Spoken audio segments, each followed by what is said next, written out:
desde el Centro de Noticias en Televicentro, para Honduras y el mundo, a continuación el foro líder de la televisión en Honduras. Frente a Frente, con Renato Álvarez.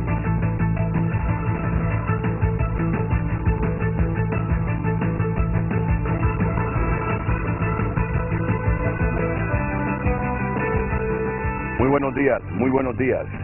Después de ver el noticiero TN5 matutino, uno queda con las pulsaciones, pero fuertes y con una gran incertidumbre. Moncho Matute informaba hace algunos minutos y le confirmaba el ministro de Energía que en efecto Lufusa ha amenazado con cortar la generación de energía eléctrica si no le pagan una parte de lo que se le debe a esta empresa el último día de este mes. O sea que ponen una situación difícil al gobierno. ¿Consiguen o no el dinero para pagarle a Lufusa? Y es que yo entiendo que la deuda se ha acumulado hasta los 17.000 millones de lempiras a los generadores. Y a una de las empresas generadoras le dice, si no me pagan, al final de este mes, no cuenten con energía eléctrica. ¿Qué le parece, diputado Barrios, esto? Ramón Barrios. Quiero primero decir, hoy nos acompaña los diputados Ramón Barrios, Rafael Sarmiento. Por aquí tengo al abogado experto en temas laborales, don Germán Eicelar, y a don Benjamín Vázquez, secretario general adjunto de la CGT. Y voy a tener unos invitados desde el exterior. Un abogado experto en tema laboral, don Augusto Valenzuela, desde Panamá, y don Luis Eduardo Valle, también un abogado experto en temas laborales. Está Daniel Fortín también, el presidente de la Cámara de Comercio e Industrias de Tegucigalpa. ¿Qué le parece esta amenaza de Lufusa, abogado Barrios? Fíjese que, muy buenos días a todos y todas. Este es el antecedente de los contratos leoninos que se hicieron en Honduras. Hay que decirlo de esta manera.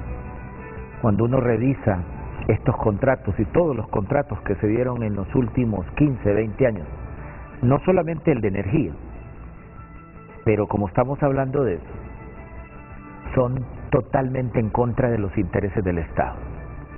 Yo conozco estos contratos, como el contrato de las concesiones de las carreteras, y realmente no sé nuestros funcionarios, los funcionarios del Estado, en qué estaban pensando, o sí me imagino en quiénes estaban pensando cuando obligaron al Estado a realizar este tipo de contratos. Hoy efectivamente se ha acumulado una gran cantidad de dinero que le debe el Estado a estos particulares, pero yo le puedo asegurar que con lo que se les ha pagado están completamente pagadas las plantas generadoras. ¿Y usted, diputado Sarmiento, qué piensa? Gracias, Renato, y un saludo al pueblo hondureño. Dios les bendiga. Es una aspiración realmente del Estado tener soberanía energética. No lo tenemos por ahora. La mayoría de la matriz energética dependemos lamentablemente de los térmicos. Evidentemente que esto se volvió ya un modus operandi de algunos generadores de energía, de estar siempre presionando y llevando contra las cuerdas al gobierno para poder o que les paguen o hacer un proceso de renovación también de contratos. Realmente esto no puede seguir sucediendo. Existe parte de ese grupo económico tiene un monopolio en el país de la importación de combustibles, de la distribución de combustibles y de la generación de energía. Eso es algo que en algún momento este nuevo gobierno tendrá que enfrentarlo. Y el tema de la deuda con los generadores, pues también habrá que sentarse por matriz energética. Al final de nada les sirve que les estén abonando a la deuda. Es mejor sentarse por grupo generador, por matriz energética, llegar a acuerdos de pago con ellos en relación a renegociar esos contratos, darle mejores condiciones al Estado y probablemente, por ejemplo, pudiera ser darles más tiempo, bajar el kilowatt hora y al final eso que también se ha reflejado en bajar el kilowatt de hora que consume nuestro pueblo hondureño. Siempre hemos tenido este problema en los últimos tiempos con los generadores, que no se les paga a tiempo y se acumulan deudas de 7.000, 8.000, 10.000, 12.000 y ahora de 17.000 millones de lempiras. El ministro de Energía dice que esa es la decisión que ha tomado Lufusa. Él lo confirmó esta mañana aquí en el noticiero, que si no le pagan lo que se le debe, pues ya no va a seguir generando más energía porque esa deuda le acarrea pérdidas y que no pueden adquirir los insumos que requieren para suministrar electricidad. Pues veremos cómo evoluciona este asunto, porque es una advertencia seria, seria. ¿De quién es Lufusa, abogado Barrio, ya que usted está empapado de todo esto? No, si es que miren, yo le voy a decir algo. Esto hay que verlo como un problema estructural de Honduras. Sí, correcto. Sí, es una sociedad anónima. Es una sociedad, es decir, en el contrato no aparece el nombre del empresario en particular, Sí. sino que cuando uno lee el contrato es una sociedad, pero entre uno de los socios, cuando uno va a las empresas mercantiles que están constituidas, aparece ahí el nombre de los socios, que es el mismo que casi nos distribuye gasolina aquí. Y así tengo que decirlo, es una de las 25 familias que tienen y que se llevan el 64% del Producto Interno Bruto que producimos los hondureños. ¿Cómo se llama? El mismo, así se llama. No, ese fue una expresión es suya. una expresión Ay, particular. yo decía, pues, me generó una sorpresa. Digo yo, es que hay alguien que se llame el mismo. Pues es ese, ¿verdad? Es un grupo, en realidad bueno. no es una sola persona, es un grupo. Quiero que me permitan unos minutos, unos 2, 3 minutos más. Por supuesto. Porque miren, hay otro tema que no debemos dejarlo desapercibido, sinceramente. Y me alegra que Julieta Castellanos haya tenido la valentía de abordarlo como lo está abordando. Ya tomé posición yo por lo que estoy diciendo. Es una expresión típica de un hondureño que algunas cosas le preocupan. Julieta está cuestionando esa decisión que ha anunciado un ministro de reincorporar a 2.000 policías depurados. Y le ha enviado una carta a la señora presidenta de la República, Xiomara Castro Sarmiento, y al señor Manuel Zelaya Rosales. Distinguida señora presidenta, distinguido señor expresidente, con el respeto a su alta investidura, me permito escribirles en mi condición de ciudadana, de académica estudiosa del tema de la seguridad ciudadana y especialmente en mi condición de víctima de una policía penetrada por el crimen.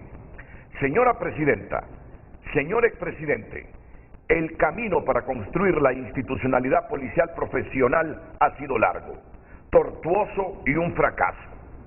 El último tramo inicia en 1993 con la creación de la comisión ad hoc, después de la denuncia de un agente de policía que vincula a policías de la Dirección Nacional de Investigación con las torturas y muertes en las cañeras de San Pedro Sula.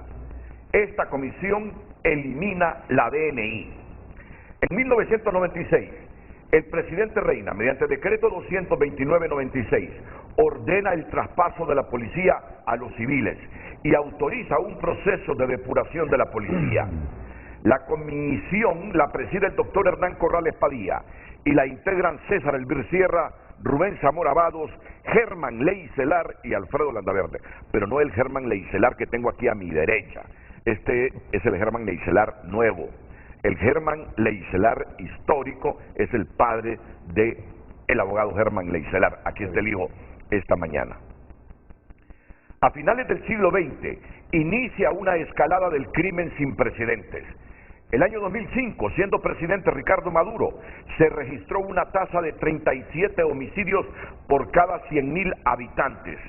El año 2006, primer año de gobierno del presidente Zelaya, se registró una tasa de 46.2 homicidios por cada 100.000 habitantes. Para el año 2009, el país cierra con una tasa de 66,8 homicidios por cada 100.000 habitantes y el año 2011 se llega a la tasa más alta, 86.2 homicidios por cada 100.000 habitantes. y Honduras se convirtió en el país más violento del mundo, situación que comienza a revertirse en el año 2012. El New York Times publicó un reportaje en el año 2016, 3 generales y un cártel, violencia policial e impunidad en Honduras. The New York Times. El contenido reproduce un informe interno de la policía que revela quiénes, dónde y cómo se planificó la muerte del general Aristide González y de Alfredo Landaverde el año 2009 y 2011 respectivamente. El contenido de este informe conduce a que el Congreso Nacional, mediante decreto número 21/2016, declara situación de emergencia por seguridad nacional y autoriza la creación de la Comisión para la Transformación y Depuración de la Policía Nacional. Esta comisión la integran el ministro de Seguridad, Julián Pacheco, Omar Rivera, Vilma Morales y Alberto Solórzano. Posteriormente se integran Germán Leicelar, Jorge Machado y Carlos Hernández como asesores. Los hondureños fuimos conociendo las entrañas de la policía y la institución policial nos debe todas las respuestas sobre la infiltración y cooptación del crimen en la institución que precisamente su función es combatirlo. ¿Cómo fue posible que no supieran las acciones delictivas de sus compañeros? Hoy sabemos que al menos 7 altos oficiales de la policía han sido solicitados en extradición o se han entregado a la justicia de Estados Unidos, país que los acusa de ilícitos vinculados al crimen organizado. Otros altos oficiales están prófugos de la justicia hondureña y otros están acusados en los tribunales de Honduras por lavado de activos.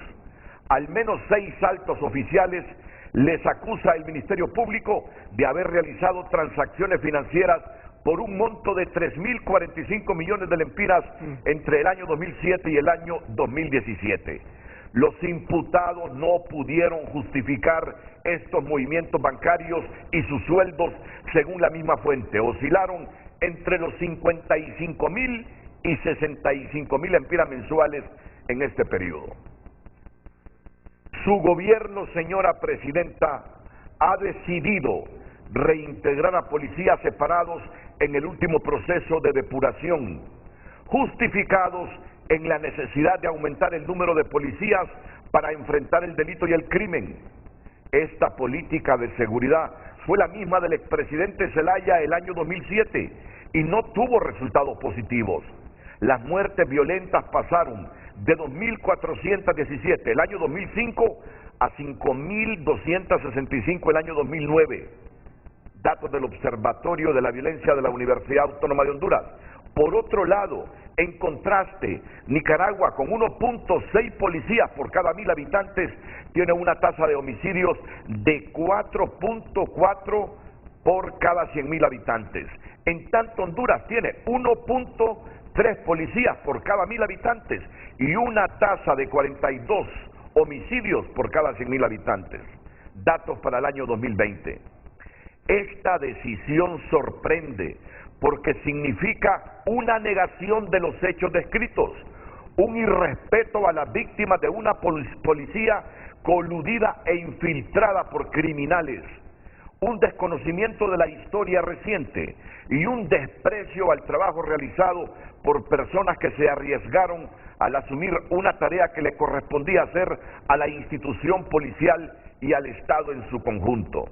Ninguna institución, por temor o complicidad, asumió esta responsabilidad. Se acomodaron, no asumieron riesgos y se coludieron. No hay otra explicación. Imposible que las unidades de inteligencia y contrainteligencia no conocieran las actividades ilícitas referidas.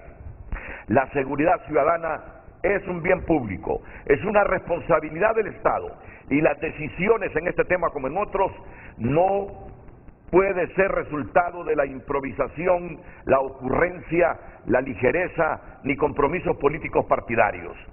Sorprende el entusiasmo de las autoridades de la policía con esta decisión. Ellos se formaron y crecieron en las entrañas de la policía y conocen la institución y a sus miembros. Finalmente, fue bien recibida la decisión del gobierno frente al asesinato de 3 agentes policiales en el departamento de Colón. pero esperaríamos ver la misma reacción, el mismo interés y diligencia frente a otras masacres, que por este año ya van 19. De lo contrario, el mensaje que se recibe es que el interés del gobierno depende de quiénes sean las víctimas. Tegucigalpa, 28 de abril 2022, Julieta Castellanos, ex rectora de la universidad, que no está de acuerdo con ese anuncio del actual director de la policía que reintegrará a policías separados en el último proceso de depuración, justificados en la necesidad de aumentar el número de policías para enfrentar el delito y el crimen. Esta es la reflexión que hace Julieta Castellanos. Me ha pedido divulgarla esta mañana aquí en Frente a Frente, y lo he hecho porque es bueno para el debate. Es bueno para el debate. Viene el director y dice, vamos a reintegrar 2.000 de policías de los depurados. Dice. Solo porque lo dice el Estado tiene que aceptarlo. Yo creo que es bueno que haya voces que hagan reflexionar al gobierno si eso es conveniente o no. Fueron depurados es por alguna razón. Ok, entonces, claro, tiene todo el derecho don Rafael Sarmiento de hablar. Él termina el tema porque no es el tema central. Y venimos con el tema central. ¿Cuál es el tema central, Vivian Montoya? Así, en unos segunditos, con brevedad, para que intervenga el diputado Rafael Sarmiento. Buenos días, licenciado. Este es el tema de esta mañana. ¿Comparte o no usted la derogación de la ley del empleo por hora? Envíe sus opiniones a Frente HN en Facebook y Twitter y después leeremos sus comentarios. Seguimos. Ya se drogó. Ahora solo falta la sanción y la publicación. Pero ya se drogó ayer en el Congreso Nacional. Diputado Sarmiento. Gracias, Renato. Solo brevemente en relación al tema de la carta de la exdirectora doña Julieta Castellanos, a quien saludamos. Muy breve, yo soy el presidente de la Comisión de Seguridad del Congreso Nacional. Ante mí se han acercado de manera permanente ex policías, hay una asociación, hay una aspiración de parte de algunas autoridades del Ministerio de Seguridad en relación a la reforma del artículo 66 del reglamento de la carrera policial para que puedan retornar a la institución mediante un procedimiento administrativo policías exdepurados que pasen un filtro. Actualmente solamente pueden retornar a la institución quienes así lo determine por sentencia judicial. ¿Qué sucede? De esos casi 3.000 policías que hay depurados, muchos son demandas millonarias contra el Estado y están regresando mediante recursos de la Corte Suprema de Justicia. Naturalmente que hay policías que están bien depurados y que no solamente se depuraron, sino que también se deducieron responsabilidades administrativas y penales por corrupción y otros delitos. Pero hay otros policías, lo que nos han expresado, que el procedimiento de despido fue inadecuado y que la causal de despido es inexistente y los órganos jurisdiccionales le están dando el derecho. Entonces ellos dicen, ¿por qué vamos a estar esperando que venga una sentencia judicial que carguen comiones contra el Estado si mediante un procedimiento administrativo nosotros pudiéramos pedir que regresen, porque consideramos que a nuestro criterio de las nuevas autoridades de Secretaría de Seguridad son policías que tienen su récord limpio y creemos que pueden retornar? Entonces ese es más o menos el proceso de socialización que se está trabajando, Renato. Todavía no se ha hecho la reforma al artículo. Actualmente solo pueden retornar a la institución policial quienes por sentencia judicial. Exactamente. Entonces lo digo para que tengamos también claridad que es un proceso que sigue en socialización, y también le he dado las justificaciones de los casos excepcionales en los cuales pudieran retornar policías que fueron depurados. ¿Saben qué bueno el debate? Es bueno el debate, claro que es bueno el debate. Y así es como se debe reaccionar. No descalificando el disenso. No, claro, por supuesto que no. ¿Te parece, abogado Barrios? No, estoy de acuerdo. Creo que la crítica siempre es necesaria en un Estado de Derecho. Claro. Y creo que la reflexión que hace una académica, ex rectora de la universidad, es válido.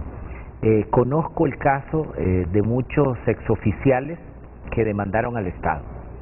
Y mire, algunos han ganado y va a tener que el Estado que indemnizarlos. Conozco muchos que ganaron, porque los procesos, una cuestión es que yo digo que fue depurado y otra cuestión es que yo lo haya podido acreditar en los tribunales. Muchos de ellos ganaron las demandas al Estado y muchos están por ganar porque, digamos, fue el mismo proceso. Entonces entiendo que esta decisión del alto mando de la policía no es que todos los depurados van a regresar, sino que simplemente los que están en una etapa del procedimiento y es inminente los costos que va a generar la indemnización. Y antes de eso, entiendo que el alto mando policial quiere llegar a un arreglo con ellos e introducirlos administrativamente y no esperar el fallo condenatorio que finalmente lo va a pagar nuestros televidentes, usted y yo, por un mal procedimiento de la depuración que existe. Pero hay otros depurados que inclusive la comisión mandó sus expedientes al Ministerio Público y el Ministerio Público presentó los requerimientos fiscales. Esos estoy seguro que no van a retornar a la Policía Nacional. Claro, es que cuando viene el director de la policía y dice vamos a reintegrar por necesidad a 2.000 depurados, uno dice 6 años invertidos con dinero y en horas trabajo para depurar, para que luego se nos diga los depurados retornan a la policía. Hay un choque o en uno dice, ¿qué pasa con el país? Entonces, bueno, esto seguirá en debate, claro, porque yo estoy seguro que ustedes, como gente honrada, no quieren que malos policías retornen a la policía, pues. Y estoy seguro que las autoridades policiales y de Secretaría de Seguridad tampoco quieren que malos policías retornen a la institución policial. Bueno, aquí termina esto por hoy, porque el tema va a continuar, claro, seguro. Empieza. Porque el hijo hereda los criterios del papá. Bueno, algunos se modifican porque las cosas evolucionan, ¿verdad? Pero obvio, agradezco la formación, especialmente la moral y ética, ¿verdad?, recibida, que es la más valiosa. Y cuando el hijo de un hombre apreciado como Germán Leicelar Vidaurreta escucha, se van a reintegrar a los policías depurados, y escucha las explicaciones de los dos diputados que piensan. Sí, mire, irónicamente, como decías, debate, esto suma a lo que vamos a discutir, porque tiene que ver con despidos, tiene que ver con procesos de depuración, tiene que ver con los tribunales, con sentencias, con procedimientos que a veces se llevan mal, pero a veces también se llevan bien, y por esa desconexión que hay entre los distintos sectores gubernamentales, muchas veces lo que hacemos por un lado, otro viene y lo borra, ¿va? Entonces, hay mucha tela que cortar en eso, ¿verdad? Pero sí, definitivamente coincido. Es preocupante cuando la persona titular de la institución dice vamos a hacer esto, y para decirlo de manera jocosa, tal vez está maldecido. Lo dijo mal, tal vez no pretendió dar ese mensaje, pero cuando lo oye usted, si no tiene todo el contexto que acabamos de hablar, se asusta y dice, ¿qué es esto? Definitivamente, ¿no? Esa sería mi aportación inicial. Sí, yo quisiera seguir hablando del tema, pero no, porque le quito espacio al otro tema. El tema ya lo vieron ustedes. Ayer el Congreso, en tercer debate, ¿verdad? Sí.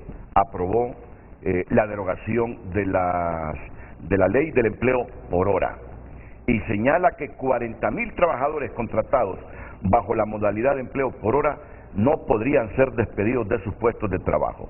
De lo contrario, los patronos incurrirían en responsabilidad civil, administrativa y penal.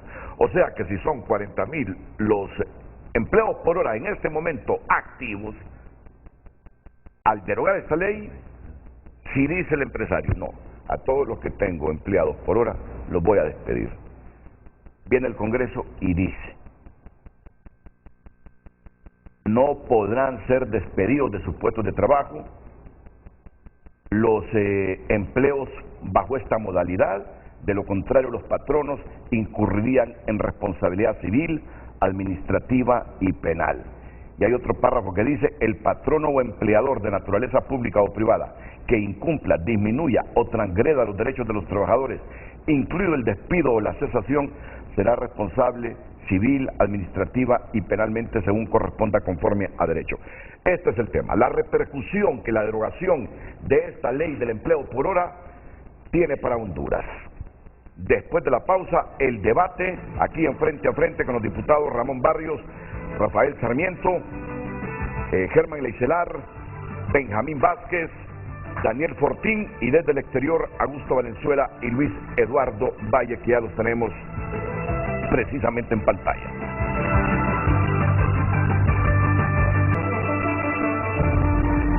Hoy en Tu Nota es presentado por Banco de Occidente. Goce del respaldo, la confianza y la seguridad financiera que necesita. Momento de las noticias en Frente a Frente. Si está pasando, está en tunota.com. Nuestra portada y titulares a esta hora de la mañana. Diversos cuestionamientos recibe la derogación de la ley de empleo por hora. Está pasando. Encuentran a 386 migrantes, entre ellos hondureños, durante operativos en Puebla. Desmienten muerte de Mino Rayola, agente de Erling Haaland, futbolista. ¿Cómo obtener su pasaporte hondureño y DNI en Estados Unidos? Colegio de Periodistas hará homenaje póstumo al licenciado José Rafael Ferrari. Declaran inconstitucional decreto que da a Fuerzas Armadas funciones agrícolas. Esto y mucho más está disponible en tunota.com para que usted pueda ampliarlo y por cortesía de Banco de Occidente, préstamos para vivienda o auto, tarjetas de crédito, débito y recargable. Banco de Occidente, apoyando al pequeño de hoy, hacemos el grande del mañana. Hoy en Tu Nota fue presentado por Banco de Occidente. Goce del respaldo, la confianza y la seguridad financiera que necesita. Les recordamos el tema que tenemos esta mañana en Frente a Frente. ¿Comparte o no usted la derogación de la ley del empleo por hora? Envíe sus comentarios a Frente HN para que después leamos sus opiniones. Seguimos. Quiero comenzar con este ejercicio hoy. En unas 10-15 palabras, la primera respuesta, para luego escuchar las argumentaciones de los diputados que votaron a favor de la derogación de esa ley. Al final, ¿cómo quedó la votación? Los 40 diputados del Partido Nacional, hubo uno que sí votó a favor de la derogación, creo que fue Jorge Zelaya. Fue el único, ¿verdad? Hubieron dos que externaron que estaban a favor, pero al momento de la votación se abstuvieron. ¿Se abstuvieron? Solo fue de boca el apoyo, solo fue de redes sociales. Sí, porque a las 10:30 el diputado Jorge Zelaya argumentó por qué votaría a favor de derogar la ley. Pero ya en la votación los nacionalistas votaron en contra y dos que se abstuvieron. Correcto. Después, los liberales. Los liberales acompañaron la derogación. Igual, la bancada de Libre, Partido Salvador de Honduras, el voto de la DC. Sí, toda la bancada de oposición. No estuvo. DC. No estuvo la DC. No estuvo la DC. Aparte. Y de la del PAC. Se abstuvo. Se abstuvo. Bueno, así en unas 15 palabras, ¿cómo valoran ustedes esa decisión del Congreso Nacional anoche? Bien, rápidamente, compleja. Compleja. Porque tiene muchísimos efectos que, con todo el respeto que merecen los diputados aquí presentes, y repito, no es un tema de entrar en un debate negativo ni nocivo, simplemente creo que tiene tantas consecuencias que se tenían que valorar una serie de situaciones, y debo decir, yo invité a los colegas del exterior para aportar experiencias sobre lo que es el manejo de esta ley, en el sentido de lo que es el trabajo parcial, como una opción de generar empleo. Nada más, por ahora. ¿Y usted, don Benjamín? Buenos días. Sí, nosotros como sector laboral, como entre las obreras, de hecho que dijimos más que todo que íbamos por la agenda de ley. Presentamos un documento a la comisión, a las bancadas, y argumentamos propuestas y vimos que todo que habían grandes argumentos para que esta ley fuera derogada. Y creemos de que sí estábamos en ese plan porque la ley fue utilizada por muchos empresarios para no pagar los beneficios que le corresponden al trabajador. ¿Usted está a favor de la derogación? Estamos a favor como centrales obreras. Muy bien. Antes de escuchar a don Augusto Valenzuela y Luis Eduardo Valle, vale escuchar aquí a los miembros del Congreso Nacional. Usted presidió la comisión que dictaminó la derogación de esta ley del empleo por hora. Diputado Barrios, usted formó parte también de esta comisión. Sí. Está allá Daniel Fortín. Permíteme, Daniel, que escuchemos a los diputados y sus argumentos del por qué se derogó esta ley anoche en el Congreso Nacional. Diputado Sarmiento. Gracias, Renato. Bueno, parte de la comisión especial fueron mi compañera diputada Silvia Ayala, Fátima Mena, Racel Tomé, el diputado Ramón Barrios de presente, el diputado Liberal Yuri Sabas y su servidor. Hubieron un diputado del Partido Liberal que no acompañó el proceso. Nosotros simplemente lo que hemos, en este nuevo proceso de un nuevo gobierno, que hemos regresado al Estado de Derecho, hay toda una serie de reglamentos, de leyes que creemos que fueron aprobados en un tiempo de 12 años que lo denominamos como una narcodictadura. Ahora regresamos a un Estado de Derecho y creímos también que este tema en específico, que era una promesa de campaña de la Presidenta, teníamos que volver al origen, volver al Código Laboral, volver a la Constitución de la República. Ninguna legislación de Centroamérica tiene una ley especial para regular las relaciones entre patrón y trabajador. Somos el único país en Latinoamérica con esa situación. Lo que hicimos simplemente, Renato, fue volver, socializar primero todo el proceso para tomar una decisión que no se hizo cuando se aprobó la ley de empleo por hora. Y después de eso resumimos, y algo que pesó mucho en esta decisión fueron los fallos continuos que nos hizo llegar la Sala de lo Laboral, donde de manera precisa manifiesta los magistrados que estos fallos tergiversan, transgreden derechos laborales. Eso pesó muchísimo para nosotros, más de 3 fallos, para tomar esta decisión. Creemos que la ley es inconstitucional y lo que nosotros, este es un proceso de reivindicación de derechos laborales, de volver al Código del Trabajo, de volver a la Constitución de la República. Cada empleo hay que cuidarlo. Si son 40.000 hay que cuidarlo. Si fuera un empleo hay que cuidarlo. Debemos de motivarlo. Y creemos que el país merece tener mejor competitividad. Pero la competitividad no puede ir en función de transgredir y de violentar derechos laborales. Así que esa fue la decisión histórica que tomamos este Congreso Nacional el día de ayer en el Congreso Nacional. Abogado Barrios. Fíjese que yo que sigo el programa Frente a Frente y lo sigo a usted, hay un tema que a usted siempre le ha interesado y es el tema de la seguridad social. Así es. Esta ley le quitó seguros sociales a los trabajadores. Esta ley, yo que soy profesor en la universidad, leí detenidamente los fallos de la sala laboral porque fuimos muy responsables como comisión en escuchar a los trabajadores, a los empresarios, a los medianos y microempresarios también. Es más, nos trasladamos a San Pedro Sula, hay 3 compañeros y compañeras que estábamos preocupados por el tema de los call centers. San Pedro Sula es un tema muy sensible para nosotros en el departamento de Cortés. Y cuando platicábamos con los empresarios, fueron muy responsables y nos dijeron, mire, nosotros tenemos otras compañías de call center en Centroamérica y en Latinoamérica. Y el compañero Rafael Sarmiento, en los diálogos, en los conversatorios que teníamos, le preguntó, ¿y utilizan alguna ley especial en estos países donde ustedes están localizados? ¿Hay una legislación especial como en Honduras? No, solamente en Honduras existe. En los otros países nos sometemos a las leyes y códigos laborales del país. Así fue la respuesta. Fueron muy honestos. Entonces, nosotros aquí simplemente estamos cumpliendo el mandato de la Constitución, que lo desarrolla muy bien la sala laboral en sus fallos. Más de 8 que conocemos que nos hicieron llegar amablemente la sala de lo laboral. Y dice, no puede haber una ley que disminuye los derechos laborales porque rompe el principio de igualdad en derecho, principio constitucional. Por lo tanto, hemos sido muy responsables. Esto quiere decir, y además en los conversatorios con todos los sectores, inclusive con los trabajadores, yo estoy de acuerdo que el código laboral hay que revisarlo. Yo estoy de acuerdo que hay relaciones laborales, patronos, que no están, digamos, modernizadas en el actual Código de Trabajo. Modalidades, ¿no? Y que seguramente, y estoy seguro que la presidenta Xiomara Castro, porque así nos ha manifestado, está preparando un proyecto de ley para eso.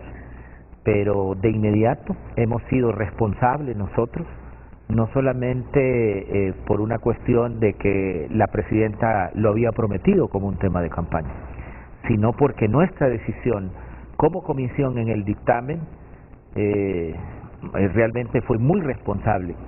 Decía el doctor Hugo Noé Pino el día de ayer que fuimos tan responsables que cuando se estaba leyendo el dictamen, entonces él decía, y es que ustedes hicieron un tratado para justificar su decisión. Quizá no hicimos un tratado, pero tratamos de ser muy responsables a la hora de tomar esta decisión.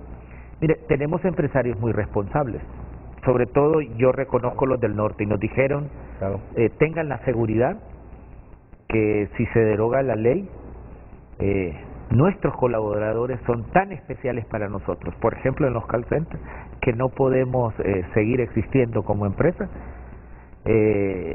si se deroga esta modalidad. Para nosotros, los muchachos, porque son gente joven, van a seguir con nosotros y simplemente nos dan un tiempo para reacomodarlos a lo que establece el Código de Trabajo. Ustedes hablan de inconstitucionalidad y percibo que el argumento mayor de ese tratado, entre comillas, porque no es tratado, No. es que no debe haber una legislación especial que regule las relaciones laborales fuera del Código del Trabajo. Exactamente. Volver al origen de... Volver al origen, volver al origen. ¿Puedo pedir la palabra un Claro que sí. momentito solamente? Mira, Renato, Ya voy, Daniel, ya voy. muy es que yo me brevemente, tengo que retirar. Bueno, pero permítame unos segundos, por Muy favor, con todo brevemente. respeto. con el tema que ustedes plantean, sin duda que no hay negativa alguna de plantear que se puede mejorar la ley. Sin embargo, sí creo que los argumentos son errados y le explico por qué. Habrán sentencias, pero las sentencias tienen una peculiaridad, y es que están recibiendo un caso específico que tiene que revestir cosas muy particulares. A partir de un caso particular no puede generalizar que los efectos sean genéricos. Primer punto. Segundo punto, siento yo que cuando hablamos de la ley de trabajo por hora, sin duda hay muchas violaciones a los derechos de los trabajadores, pero no porque la ley lo diga, sino porque hay violaciones en la forma en que funciona el país, porque tenemos lamentablemente una conducta de no respetar la ley. La ley no quita ningún derecho, respeta el derecho sindical, respeta la seguridad social, respeta el derecho, incluso da derechos más allá. Pongo un ejemplo muy sencillo. Si usted trabaja como un trabajador permanente durante un año, usted tiene 10 días de vacaciones. Con el trabajo por hora, usted en un año de servicio tiene 12, no tiene 10. Entonces no hay una violación porque más bien hay una mejoría. En el 14% de incremento al promedio de salario por hora, más el 6%, están incorporados todos los derechos colaterales que la ley tiene. Entonces, ¿qué es lo que sucede? Que lo que hay es una forma equívoca de valorarla, y no quiero robar mucho más tiempo, pero quiero poner esto en la mesa porque es importante que valoremos adecuadamente. Decía alguien por ahí que si usted valora a un pez por su capacidad de subirse a un árbol, usted va a considerar que el pez es fracasado. Entonces, al considerar que la ley de trabajo por hora es el Código de Trabajo, ahí tenemos un error. La Constitución de la República, y lo pongo en perspectiva para que se vea. Artículo 127, artículo 129, artículo 135, artículo 138, artículo 139 y artículo 141 de la Constitución de la República son los que nos dan todo el marco jurídico de volver al origen que ustedes indican. ¿Y qué dice esto? El artículo 127 habla, por ejemplo, de generar las condiciones para que una persona tenga estabilidad en su trabajo, pero tenga la posibilidad de escoger libremente su ocupación. Esa posibilidad de escoger libremente su ocupación ha sido sesgada al eliminar la ley, porque no es que esto sea la panacea ni la solución a los problemas. Y cierro con un ejemplo. El primer trabajo que tuve yo lo tuve hace 39 años. Trabajé en dos lugares, en una editorial y en una empresa de fotografías. Debido a la estructura del código, yo no podía tener un trabajo a medio tiempo, porque si tenía un trabajo a medio tiempo me tenían que pagar jornada completa, lo cual no ocurría. Por una condición particular que se dio, yo tuve la posibilidad de tener un trabajo a medio tiempo, lo cual me permitió estudiar y hoy soy un abogado. Si hubiera tenido la obligación de actuar en un trabajo, en mi primer trabajo de vida, posiblemente eso me habría impedido desarrollar estudios. Y repito, no es ni palabra santa, ni un cierre de todo lo que hay, pero es un ejemplo de las cosas que pueden dar. Reitero, no porque resuelva todas las cosas, pero se puede administrar porque es un nicho más de generación de empleo que se debe administrar adecuadamente. Gracias. Yo quiero aclarar muy bien. Primero, en el decreto 121 de 1934, cuando se practica más que todo de que si alguien trabaja media jornada le pagan. Ya está estipulado eso aquí. Y también el Código de Trabajo aparece también el trabajo por media jornada. Yo creo de que aquí tenemos que estar bien claros. Si esa ley que se hizo de trabajo por hora era con un tipo de intención, más que todo que el joven estudiante tuviera una oportunidad, pero, repito, lo que pasó es que muchas empresas lo que hicieron fue tergiversar eso y empezaron a despedir toda la gente permanente con segunda intención y contrataron a la misma gente por hora. ¿Por qué? Querían evadir todos los beneficios que el Código de Trabajo practica y que hay un tipo de relación. Desde 1959, la relación del Código de Trabajo es muy buena porque regula al patrono y también al trabajador. Entonces creemos de que ese tipo de oportunidad sí hay para poder estudiar. Yo estudié trabajando, pero también había el tipo de interés de prepararnos y creo que eso es lo bueno. Pero en este caso, aquí hay muchas empresas que en vez de ubicar el 40% que dice lo que es la ley, lo que tenían era el 80%, 90% y tenían 2, 3 trabajadores permanentes. La otra cosa, el joven que está temporalmente, le limitan la oportunidad de poder organizar. ¿Por qué? Si alguien practica de que hay que organizar, lo que hacen es despedirlo sin ningún tipo de responsabilidad. La otra cosa que limita los beneficios que tiene el Código de Trabajo para la mujer, La mujer tiene un beneficio de prenatal, postnatal y también lactancia. Ahí, si alguien sale embarazada como un contrato por mes, lo que hacen más que todo es que ya no la contratan. Entonces son problemas que tenemos que verlos, porque ese tipo de cosas siempre está practicando en muchas empresas. Practicando el call center. Los call centers, la gente trabajaba mucho más de las 4 horas que tienen que trabajar, trabajaba 8 horas y lo dejaban todavía en un informe y trabajan hasta 10, 12 horas. Y les pagan nada más 7 horas porque les deducían la media hora que comían, todo tipo de cosas. Entonces creemos de que en el tema son temas de que tenemos que aclararlos. Nosotros queremos más que todo que haya por lo menos trabajo, empleo, pero un empleo digno, donde el joven tenga un futuro y pueda decidir, porque hay jóvenes que se preparan, que estudian y no tienen el tipo de oportunidad, una oportunidad que trabajando por hora se van a hacer ancianos trabajando por hora y posteriormente no van a tener oportunidad de poder quizás formar su familia, tener acceso a la banca, acceso a una vivienda, porque en la banca, si alguien no es permanente, de hecho no hay oportunidad para que puedan beneficiarlo con un tipo de préstamo. Argumentos del sector obrero para apoyar la decisión del Congreso de derogar la ley del empleo por hora. El sector privado hondureño, representado esta mañana por Daniel Fortín, presidente de la Cámara de Comercio e Industria de Tegucigalpa. Daniel. Buenos días, Renato. Quiero aclararle de que quería hacer uso de la palabra porque me tengo que retirar por un compromiso que tengo con la Cámara de Comercio, de un conversatorio que ya estaba planificado para ahora a las 8:10 de la mañana. El tema que yo quisiera preguntarle a los honorables diputados que usted tiene en su sede y que fueron parte de la comisión de dictamen y que analizaron el tema del empleo por hora, yo quisiera preguntarle cuál era el problema fundamental del empleo por hora. ¿Es la ley especial o es el empleo por hora en sí?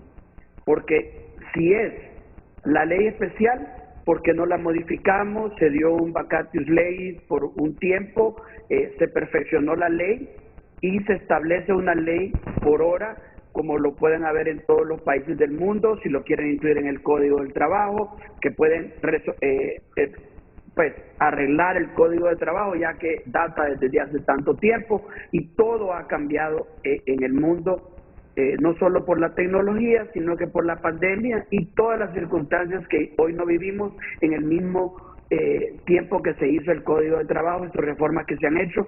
El mundo es totalmente diferente en el 2022 que en 1959 y todo ha cambiado. Por otro lado, si lo malo es el trabajo por hora, entonces habrá muchos países en los cuales están cometiendo este delito. Mencionan también de que esto era una campaña ofrecida por el partido de derogar el empleo por hora y que lo que están haciendo es cumpliendo una palabra, una propuesta de campaña. Promesa. Está bien, una promesa de campaña, estamos de acuerdo, pero también hicieron una promesa fundamental, que es lo que a nosotros nos tiene pegados en los últimos lugares del mundo, y es que iba a haber seguridad jurídica. Y al derogar una ley con la cual vinieron a invertir algunas empresas extranjeras y locales, buena, mala o regular la ley, pero era una ley, y derogarla sin hacerle un cambio es crear más inseguridad jurídica. Y la alianza que fue la que llegó al poder el 28 de noviembre hizo fuertes campañas de que iba a evitar la inseguridad jurídica. El partido PSH, todos sus diputados lo estuvieron ofreciendo, los del Partido Liberal, muchos del Partido Libre, siempre estaban hablando de la seguridad jurídica. Y la seguridad jurídica es un mal que tenemos de raíz en este país. Y nosotros necesitamos recuperar nuestro país en esa forma, con seguridad jurídica. Y este es un mensaje también que nos hace de que podamos pensar de que estamos volviendo al tema de que tengamos inseguridad jurídica. Entonces yo quisiera a los honorables diputados que me dijeran, pues, ¿qué tiene de malo la ley de empleo por hora que no se pudiera haber arreglado, o incorporarla al Código de Trabajo dando un tiempo necesario, o que si la ley de empleo por hora, o sea, si tener empleados por hora es malo, si hay empresarios que actuaron mal, pues hay que castigarlos, pero hay muchos que actuaron bien. Y con esto ya termino yo. Nosotros hicimos encuestas y el 87% de la gente, no de los empresarios, de la gente en el país, no quería que se derogara la ley del empleo por hora. Esto creo yo que va a tener una repercusión en el país negativa hacia el gobierno, hacia el Congreso, porque le estamos quitando la oportunidad a muchos jóvenes, madres solteras, adultos mayores, gente del área de turismo, de poder trabajar por hora, incluso gente del gobierno. Entonces es un derecho que la gente tiene. Y termino de que ojalá que así como menciona de que la Constitución fue violentada y que no se debe violentar la Constitución, todas las leyes que se hagan de ahora en adelante y todas las propuestas que se hagan sean basadas en la Constitución de la República. Diputado Gracias. Barrios. Sí, muchas gracias. Agradezco a don Daniel Fortín por las preguntas que nos hace a los que representamos el nuevo Congreso del Pueblo. Y él hace una reflexión diciendo, primero, sobre la seguridad jurídica.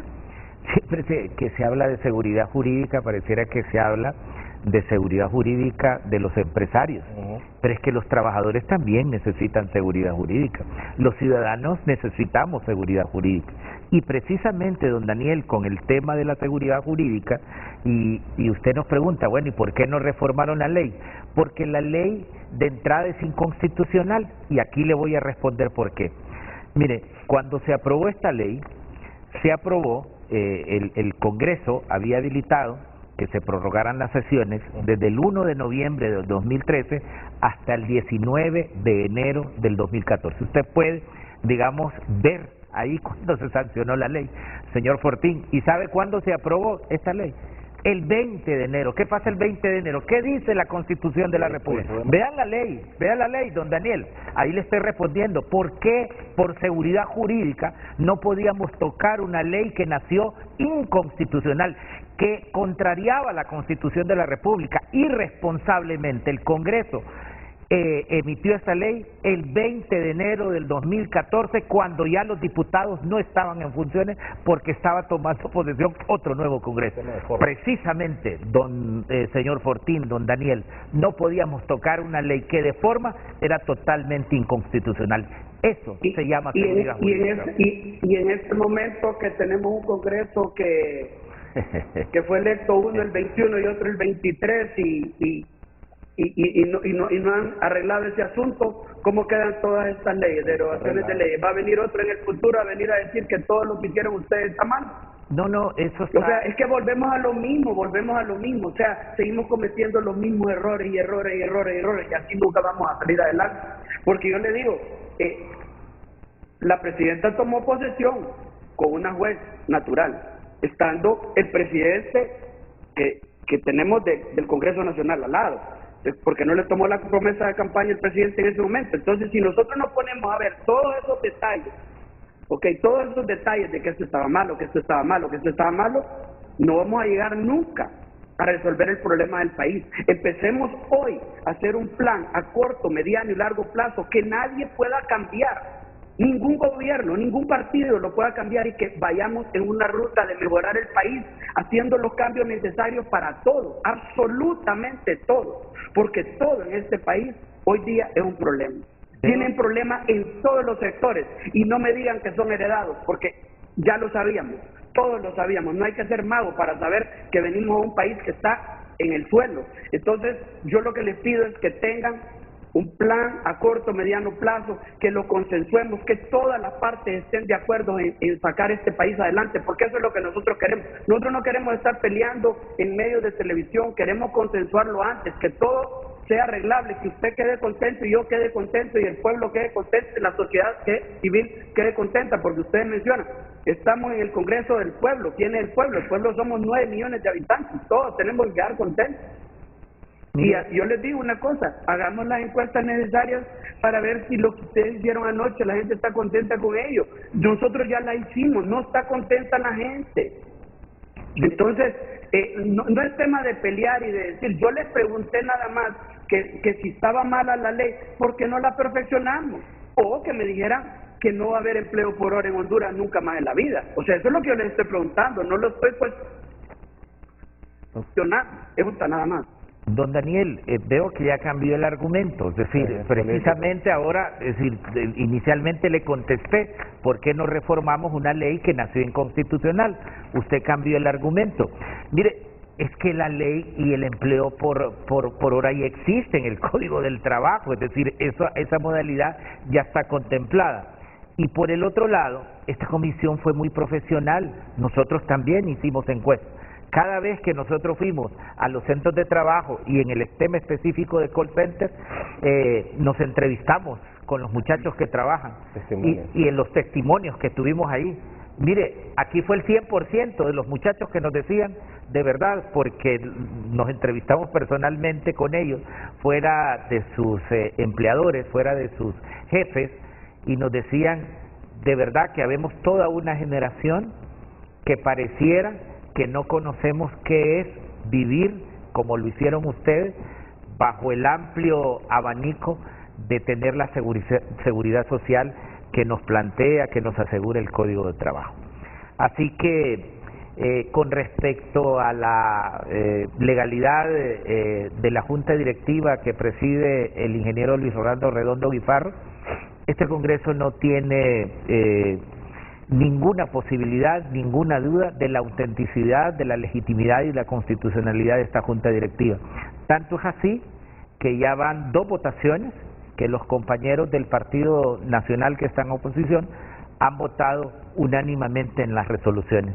Precisamente la próxima semana la Comisión de Legislación y Asuntos Constitucionales que tengo el honor de presidir va a establecer una manifestación explicando desde el punto de vista del derecho constitucional por qué la Junta Directiva es constitucional que tenemos, porque es un tema reiterativo. Entonces quiero terminar con esto, Daniel, porque ese es su compromiso. ¿Qué repercusiones mediatas o inmediatas tiene esto para el empleo en Honduras, la decisión del Congreso anoche? La verdad es que yo comparto de que todas las empresas que hoy tienen empleo por hora lo van a seguir manteniendo de una u otra forma. O sea, van a mantener sus empleados, los van a poner a trabajar a tiempo completo. En los de 1 a 10 sí me preocupa de las empresas que son 40 y pico %, las empresas pequeñas, cómo lo van a hacer, les va a afectar su flujo de caja, pero yo creo que de alguna manera se va a arreglar. El problema a futuro para mí es qué va a pasar a futuro que no tengamos una ley de empleo por hora. Y quiero decirle al honorable diputado que me alegro mucho que por favor se arregle y que nos den la seguridad jurídica de que este Congreso está actuando legítimamente, porque sí tenemos algunas dudas de que pueda estar y que me vuelvan a decir 4 años después lo que usted me está diciendo hoy. Y eso es lo que a mí me da miedo, porque en un país como el nuestro, donde las empresas internacionales vienen a hacer due diligence y vienen y escuchan lo que estamos hablando acá, de que decimos, bueno, es que lo que hizo el Congreso anterior estaba mal, lo que hizo el anterior estaba mal, y se faltó a la ley, era inconstitucional, era esto, y con todo lo que estamos haciendo en este momento. Por eso yo les pido que de ahora en adelante hagamos las cosas apegados a la Constitución, apegados al diálogo, que todos estemos de acuerdo. Somos un pueblo todos, que todos queremos salir adelante. Entonces eso es lo importante, que haya diálogo, que pongamos Honduras sobre la mesa, porque la verdad es que no podemos crear ningún tipo de inseguridad, nada de inseguridad, porque eso nos mata. Y Renato, muchas gracias por la participación. Me voy a retirar, estaré pendiente siempre del programa, pero voy ahora a un conversatorio en la Cámara de Comercio. 30 segundos, solo 30 segundos más. Entonces, para ti, Daniel, estos 40,000 empleos por hora, con las reservas que tú tienes en las empresas de 1 a 10 trabajadores, ¿tú crees que se van a transformar ya en empleos permanentes? Ya no por horas, ¿es lo que te he entendido? La misma ley lo prevé. Yo creo que es que mire, la ley que el dictamen que enviaron, la ley que van a publicar tiene una seguridad para que eso no pase. O sea, le pusieron, por decir así, para que la gente lo entienda, candados. Y está bien, pues, o sea, de una u otra forma tendrá que ver cómo se resuelve ese asunto, pero las empresas ya están obligadas a no despedir a los trabajadores. Entonces, como le digo, los 40,000 empleos de alguna forma van a tener que ver cómo se resuelve. Lo que yo pregunto es qué va a pasar con el 1 o 2 millones o 3 millones de empleos por hora que se podrían haber generado en los próximos 20, 30 años. Pues algunos diputados dicen que es mentira de que han habido 670,000 empleos desde el 2014 al 2022. Esos son los números que nosotros tenemos, los podemos comprobar. Entonces, sí ha habido, y de esos 670,000, varios se han hecho empleados permanentes, y algunos pues tal vez se fueron en las caravanas, o tal vez otros pues dejaron de trabajar. Pero la verdad es que sí han habido una cantidad de empleos que se han generado. La sustitución de que yo despedí empleados y los contraté por hora, el Ministerio de Trabajo debería haber actuado. Entonces, por eso digo yo, no porque un empresario sea malo quiere decir que todos somos malos, igual que porque un diputado sea malo, no todos los diputados son malos. Si un funcionario público sea malo, todos los funcionarios públicos son malos. O sea, no debemos de generalizar eso, tampoco debemos de hacerlo. Muchas gracias, Renato, un abrazo a todos. Solo quiero que termines de escuchar aquí al diputado Barrios. No, y agradecerle a don Daniel, porque tenemos una preocupación compartida sobre la seguridad jurídica. Precisamente, don Daniel, este tema de la inconstitucionalidad de esta ley, el mismo ingeniero Luis Redondo puso la denuncia pública en el Ministerio Público y los recursos correspondientes en la Sala Constitucional en su momento. Pero tenemos, don Daniel, una oportunidad de revertir y dar seguridad jurídica. Ya vamos en el Congreso Nacional a instalar la Junta Nominadora para una nueva Corte Suprema de Justicia. Y el Consejo Hondureño de la Empresa Privada, precisamente, don Daniel, tienen un representante. Y la exhortación es que seamos serios, que pensemos en Honduras para que esta nueva conformación de junta nominadora, que es el primer filtro, porque finalmente al Congreso Nacional nos llega la junta o los 45 o más que elige el primer filtro, que es la junta nominadora. Entonces tenemos la oportunidad, don Daniel, el COEP y todos los sectores que vamos y que conforman esta junta nominadora, de escoger a los mejores hombres y mujeres para cambiar el curso de una nueva Corte Voy a Suprema de concluir este segmento con Benjamín Vázquez, porque luego quiero escuchar la experiencia de este modelo en Panamá con los abogados laboralistas Augusto Valenzuela y Luis Eduardo Valle. Benjamín. Yo quiero decirle a Daniel de que a veces no creemos que los jóvenes tienen que tener más que todo el trabajo permanente. Si es un trabajo permanente que manejan, de hecho que tienen que tener todos los derechos que le corresponden al trabajador, y eso está estipulado en el Código de Trabajo. Creemos de que es necesario de que manejemos ese tipo de temas. La otra cosa que decimos así, tenemos pruebas de que muchas empresas no cumplen con ellos. Si nosotros somos negociadores de salario mínimo y cuando vamos para allá, hay muchas empresarios que no pagan salario mínimo, y ustedes tienen conocimiento de eso. Más bien hay que decirles que paguen el salario mínimo, que es un convenio que se firma con lo que es el sector laboral, que lo hacemos cada año, que esté estipulado en lo que es la ley.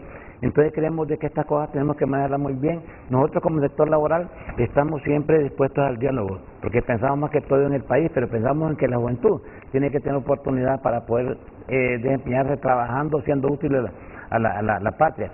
¿Por qué tanta caravana que se da?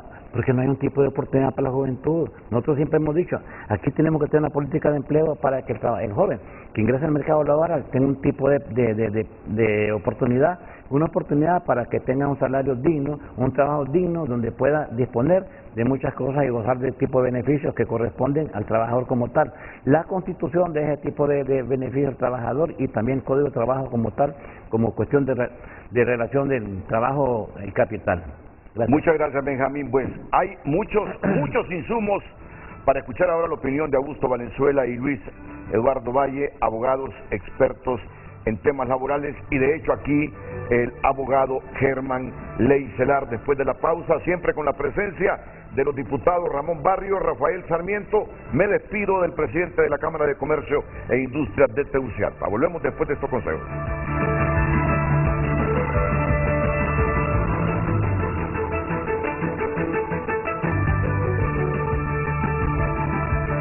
Muy bien, antes de hacer la conexión con don Augusto Valenzuela y don Luis Eduardo Valle, el diputado Barrios argumenta que es inconstitucional esa ley que se aprobó en el 2014. Sí. La ley que se derogó ayer, la del empleo por hora. Es correcto. Nada más que los argumentos que expresa, y aquí me lavo las manos porque desconozco la estructuración que usted me indica, pero estamos hablando de una inconstitucionalidad en su nacimiento, no en el contenido de la ley o en la forma en que funcione. ¿Es así? ¿O lo entendí mal? No, es que mi argumento fue en respuesta a lo que nos dijo Daniel Fortín, que por qué no le habíamos entrado, digamos, a la reforma de una ley que yo, que soy profesor de Derecho Constitucional, pues no podíamos reformar algo que es inconstitucional, como pero es bien importante usted está de acuerdo, los dos usted está de acuerdo conmigo que es inconstitucional de nacimiento, de forma. Segundo, me dice el diputado Rafael Sarmiento, Renato me dice, en San Pedro Sula verificamos que hay muchas empresas que hacen contrataciones por hora bajo el amparo del Código Laboral vigente. Bueno, mire, en mi experiencia, y ahí es donde viene el tema de la inseguridad jurídica a la que se refería el señor Fortín. Le pongo este ejemplo, que es el que estaba externando. Mire, asesoramos una empresa del exterior que vino a elaborar una actividad de carácter temporal por un periodo de 2 años. La ley de lo que me habla es de contratos temporales por obra o por tiempo indefinido. Cuando usted tiene un contrato que tiene una fecha cierta, el contrato es temporal. Y la temporalidad no quiere decir que fue cortito. Yo puedo tener un contrato temporal de 2 meses, de 1 año, de 2 años, de 10. Siempre y cuando sepa que hay una fecha cierta de terminación, el contrato es temporal. Bien, esta gente previó sus ingresos, previó sus costos, etcétera, y tenían la intención de abrir operaciones en el país después de ejecutar el proyecto. ¿Qué pasó? Cuando terminó el proyecto, la gente, cuando se les indicó que había terminado su función, todas las personas decidieron demandar por prestaciones. Y es lo que explicaba yo originalmente. Cuando hay un despido, si el despido es ilegal e injustificado, produce el beneficio de que se me indemnice, porque se me violentaron mis derechos al despedirme ilegalmente o sin una razón justa, ¿correcto? Cuando usted tiene un contrato temporal y el contrato temporal termina, no se produce un despido, simplemente llega la fecha de terminación, entonces al no haber un despido, no hay indemnización. Bueno, esta empresa perdió casi todas las ganancias que había previsto en su contratación por esa inseguridad jurídica. ¿Cuál es la inseguridad jurídica? Que si yo vengo al país a invertir y me dice, mire, esto le va a costar 100, entonces cobro 150 si lo que me quiero ganar son 50. Pero si me dicen que las reglas es que me costaba 100 y al final me dicen, fíjese que le costó 150, entonces perdí la inversión por esa falta de certeza jurídica. Entonces lo que usted dice, yo no dudo que exista, pero volvemos al punto, es un tema que existe de facto, que se maneja de manera irregular. Yo le aseguro que si esas cosas caen en manos de la Secretaría de Trabajo, lo van a multar, lo van a sancionar, va a perder los casos en la Corte. Y les pongo este ejemplo. Mire, yo puedo calcularle que en los tribunales laborales del país se ventilan no menos de 3.000 millones de lempiras por año, por esa falta de seguridad, por esa confusión, por esos criterios encontrados donde hay manipulación por distintas razones. ¿Y qué haríamos con 3.000 millones de lempiras que en vez de estar peleándose en un tribunal, se estuvieran invirtiendo en el desarrollo del país? Abogado Leitzelar, solo le contesto. Fíjese ¿Cómo no? que usted contraargumenta con lo que dice el presidente de la comisión con un ejemplo práctico de una sentencia. Sin embargo, cuando nosotros al principio le decíamos que parte de la decisión de la comisión había sido por las sentencias de la sala laboral, usted decía que no debíamos tomar ese ejemplo. Sin embargo, usted trata de justificar en este momento el ejemplo con la sentencia de su caso particular. Porque es solo lo por mismo. aclaración, no, yo lo que le decía es que los casos regulan un caso particular y que el caso no puede usted manejarlo como una generalización. El caso que yo le estoy contando es un caso específico de una situación específica que no tiene que ver con una ley. Que no generaliza entonces lo que hacen los empresarios en San Pedro Sula, que la comisión constató, donde contrata gente pudiendo hacerlo bajo esta modalidad, y dijo, no he tenido ningún problema en contratar a los jóvenes bajo la modalidad que ya establece el Código de Trabajo. Mire, un ejemplo nada más, fíjense que aquí se ha atentado contra derechos del trabajador, derechos humanos. Fíjense que en muchos supermercados le ponían a los jóvenes, cuando empezó el trabajo por hora, un rotulito, soy temporal. ¿Se imaginan ustedes cómo se sentía el joven trabajando ahí? Tenía ese tipo de problemas porque siempre menospreciamos el joven trabajador como tal. ¿Y qué esperamos del futuro de los jóvenes con este tipo de actitud? Entonces creemos de que esta ley está bien derogada. Nosotros como sector laboral estuvimos ahí hasta la madrugada viendo más que todas las discusiones y vimos más que todo cómo se ventiló allí y que el presidente Redondo llevó muy bien el tema. Esta ley que se derogó ayer se volvió más vulnerable cuando los empresarios primaron el empleo por hora que el otro tipo de trabajo permanente. Se despidió gente que tenía el trabajo permanente, 8 horas, con todas las conquistas que ya nos facilita el Código Laboral por primar el empleo por hora, porque ese es uno de los argumentos fuertes que sustenta aquí Benjamín Vázquez. Probablemente sí. Yo soy asesor de empresas. Las empresas a las que yo asesoro que utilizan esta ley cumplen plenamente con ella, y yo puedo decir con total categoría que las empresas en las que trabajan con este esquema y se respeta no tienen ninguna violación hacia los derechos de los empleados, que por el contrario más bien tienen beneficios adicionales que en trabajos similares no se tienen de acuerdo a la ley general. Pero no discuto que hay violaciones, pero eso no es un problema de la ley, es un problema de que violentamos la ley y no sancionamos esos incumplimientos. ¿Cuál es la diferencia, diputado Sarmiento, entre esta ley del empleo por hora que se derogó anoche con el empleo por hora que ya cobija nuestro Código Laboral? Hay ya una contrapropuesta de parte del sector privado para que se pueda trabajar en una legislación especial. Nosotros creemos que lo que debemos hacer es una reforma del Código Laboral, pero ya hay una contrapropuesta de una nueva ley especial para regular el trabajo de medio tiempo, de jornada. Porque desde el mismo sector privado reconocen que esta actual ley de empleo por hora se prestaba a abusos para que labores permanentes dieran finalizada esa relación laboral y pasaran a ser empleados por hora. Entonces, Renato, de manera precisa, yo le daba el ejemplo y puedo decirlo porque dijeron que pudiéramos decirlo públicamente. La Universidad de San Pedro Sula, la USAP, utiliza la modalidad de contratación por hora con el Código Laboral, ¿verdad? Y con el artículo 8 de la Ley de Salario Mínimo.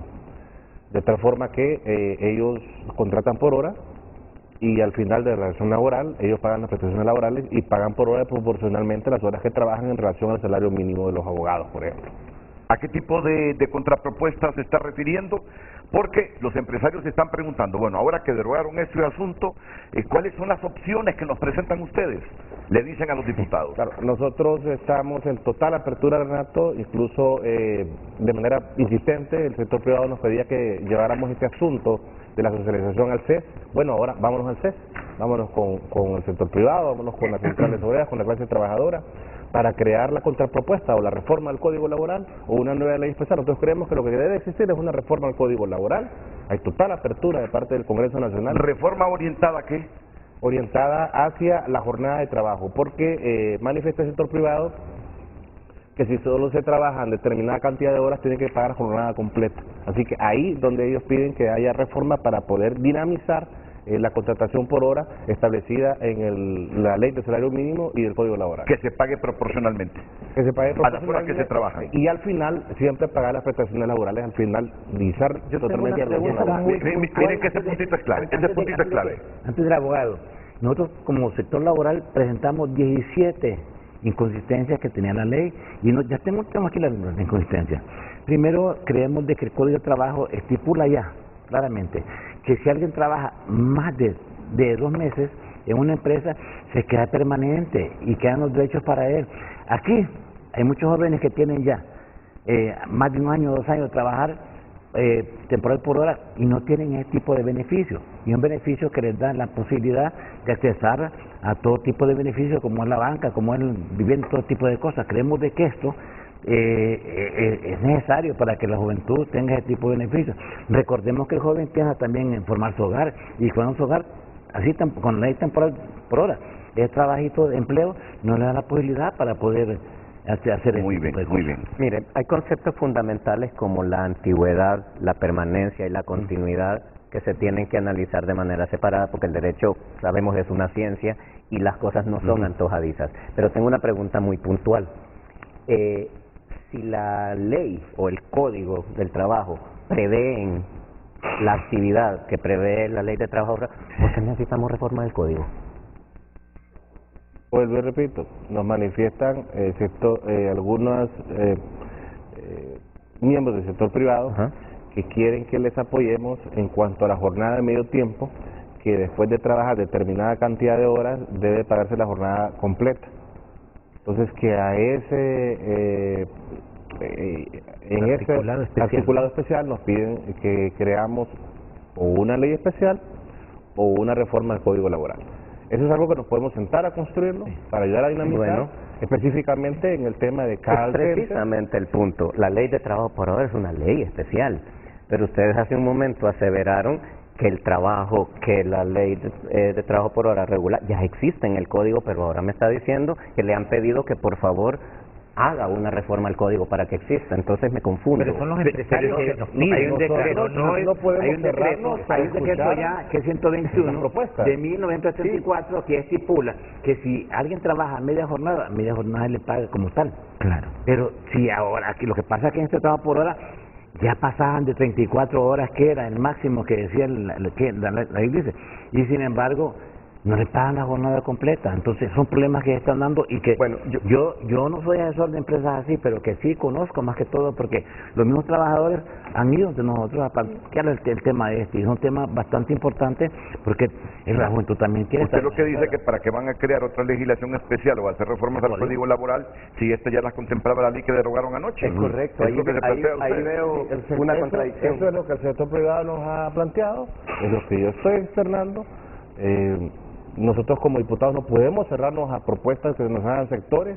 Hoy tuvo un planteamiento de Juan Barahona en representación de la clase obrera y trabajadora del país y este es el resultado. Y ahora el sector privado también tiene una propuesta, también nos podemos sentar a construirlo. No estamos cerrados, no está los códigos tampoco escritos en piedra. Entonces lo que él dice que para qué van a hacer reformas, en todo caso hubiesen dejado vigente la ley que derogaron anoche. Esa es la lógica de El él. sector privado incluso y el COEP de manera formal nos manifestaron que ellos apostaban a una reforma a la ley de empleo por hora, porque se prestaba para abusos, porque no tenía la suficiente capacidad de monitoreo de la Secretaría del Trabajo. Entonces, lo que quiero decir, Renato, es que nosotros estamos abiertos como Congreso Nacional para poder construir consensos y poder construir las reformas que sean necesarias en los códigos. En mi primera intervención, mencioné lo grave del interín. ¿Por qué? Si la intención es esa, ¿por qué derogarla y no prolongar su vigencia un rato mientras se creaba la nueva estructura para evitar generar un vacío? ¿Por qué? ¿Abogado? Dos cosas. Primero, porque el nacimiento de esta ley fue de carácter temporal, para una situación especial. 3 años nada más. 3 años nada más. Sí, la promesa era 600.000 empleos que se iban a crear, 200.000 por año. Y no se crearon 200.000. No, 27.000 crearon una vez. Y luego esa ley que se creó temporalmente, es decir, ese era el objetivo de la ley, así lo dice la exposición de motivos, pues mira hasta dónde ha llegado. Esto es lo primero. Lo segundo es que no podíamos reformar una ley que de forma era inconstitucional o es inconstitucional. Y lo tercero, la expresión volver al origen significa que esta petición del Consejo Hondureño de la Empresa Privada, pero también la contrapropuesta de los trabajadores, pero también que la comisión escuchó a esta gente joven que no pasa de 35 años, que está en el call center, y que quizá esa modalidad específica no está contenida en el Código de Trabajo, podemos volver a adicionar, quizá podemos reformar, nos dijeron los amigos del Consejo Hondureño, yo diría adicionar esa nueva modalidad que no está contemplada, pero en el derecho madre que regula la materia laboral, que es el Código de Trabajo. Estamos abiertos, tenemos 60 días, seguramente en esos 60 días nos vamos a sentar, si así nos solicita el Consejo Hondureño de la Empresa Privada. La presidenta Xiomara, es un tema sensible esto de la seguridad de los jóvenes, de la seguridad social de los jóvenes, que tenemos toda una década, tenemos toda una generación que está laborando sin la seguridad social y la protección del Código de Trabajo. Y nos vamos a llegar a adicionar toda esta nueva modalidad en el Código de Trabajo. Yo creo que es importante escuchar a otros invitados, pero quisiera dejar solamente un comentario. Los estatutos especiales que existen, que son leyes especiales y que le dan condiciones que generan incluso clases sociales distintas, ¿también los vamos a derogar? Solo pregunto. Mire, yo le puedo... Yo quería referirme, si me permite, por favor. Claro. Tengo que retirar en unos minutitos. Claro, vamos con los abogados Augusto Valenzuela y Luis Eduardo Valle, después que ellos han estado, y les agradezco esa tolerancia y comprensión, escuchando todo este debate interno sobre la derogación de esta ley del empleo por hora. Adelante. Gracias, Renato, y buenos días a todos, y gracias por la invitación. Yo quería referirme rápidamente al tema, lamentablemente igual por cuestión de tiempo tengo que impartir un seminario 8:30, así que voy a desconectarme un momentito. Comentarles, primero que la OIT se ha encargado, la Organización Internacional del Trabajo, desde hace muchos años de analizar el salario por hora, el salario a tiempo parcial.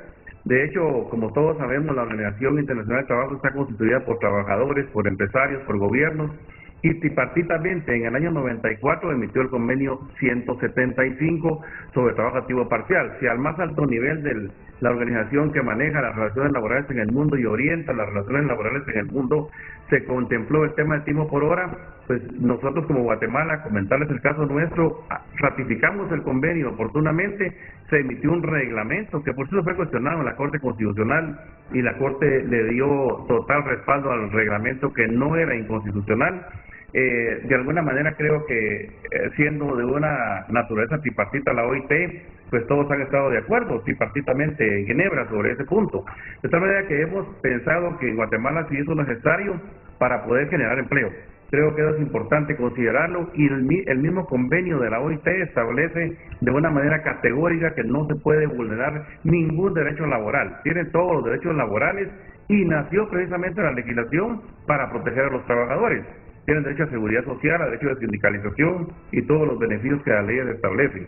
De tal manera que consideramos que, en todo caso, esta figura nueva, el mundo va cambiando, las relaciones laborales van cambiando y eso la legislación tiene que ir recogiéndolo. Entonces creemos que también a nivel general se han generado muchos empleos en el país, hay necesidades sociales que hay que atender, siempre y cuando se respeten los derechos laborales, como dijo el abogado Leifelar. Tenemos que tener una inspección de trabajo fortalecida que revise adecuadamente el cumplimiento de la ley laboral y el empresario que cumple no tiene por qué temer. Me quiero referir también al tema de que el temor que ha habido, y aquí en Guatemala igual, como veo en Honduras, del dividir la modalidad de empleo a tiempo completo a tiempo parcial. Creo que es un temor que se ha tenido siempre, pero hemos sostenido que según estudios que hemos hecho con nuestra firma regional Tax and Labor, hay empresas que no van a dar ese paso. ¿Por qué no lo van a dar? Porque tienen gente capacitada de muchos años que ya trabaja a tiempo completo y es imposible partir una plaza a tiempo completo a tiempo parcial, lo que tendría que capacitar a 2 personas. Pero lo importante es que es una generación de empleo que se puede dar a través de esta ley y hay grupos objetivos de la sociedad que lo tienen. Trabajadores, mujeres principalmente, a nivel del mundo, Europa, Estados Unidos, el 60% son mujeres que trabajan en tiempo parcial. Los jóvenes universitarios, como ya ustedes mencionaron, pues tienen una oportunidad de empleo. Las personas de larga duración desempleadas también tienen acceso a un trabajo.